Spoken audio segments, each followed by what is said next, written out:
দিল্লীত পুনৰ কৰোনাত আক্ৰান্ত হৈছে এজন CRPF জোৱান। CRPF জোৱানজনৰ ঘৰ মৰিগাঁও চৰাইবাহীত বুলি জানিব পৰা গৈছে। ইতিমধ্যে জোৱানজনক দিল্লীৰ কোৱাৰেণ্টাইন চেণ্টাৰত ৰখা হৈছে। এই মুহূৰ্তত মৰিগাঁও বাৰ্তাৰ দৰ্শকসকলক জনাই আছো, দিল্লীত পুনৰ কৰোনাত আক্ৰান্ত হৈছে এজন CRPF জোৱানৰ।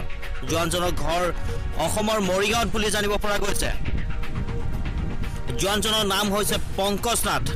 বৰ্তমান জোৱানজনক কোনো ধৰণৰ চিকিৎসা নকৰাৰ অভিযোগ উত্থাপন কৰিছে পৰিয়ালৰ লোকে। পৰিয়ালৰ লোকৰ আহ্বান, অসমলৈ আনি চিকিৎসা কৰক জোৱানজনক। এই মুহূৰ্তত মৰিগাঁও বাৰ্তাৰ দৰ্শকসকলক দি আছো এটা গুৰুত্বপূৰ্ণ খবৰ। দিল্লীত পুনৰ কৰোনাত আক্ৰান্ত হৈছে এজন CRPF জোৱানৰ। জোৱানজনৰ ঘৰ মৰিগাঁৱত বুলি জানিব পৰা গৈছে। পংকজ কুমাৰ নাথ দিল্লীত কৰ্মৰত। যোৱাকালি মোৰ দেহত COVID-19 পজিটিভ পোৱা গৈছিল আৰু যোৱাকালি মোক COVID-19 পজিটিভ পোৱাৰ পাছত কোৱাৰেণ্টাইন কেম্পত আনি ৰখা হৈছে। বৰ্তমানলৈ তেনেকুৱা কোনো সুবিধাজনক চিকিৎসা পোৱা নাই। গতিকে মই অসম চৰকাৰক আহ্বান জনাইছোঁ,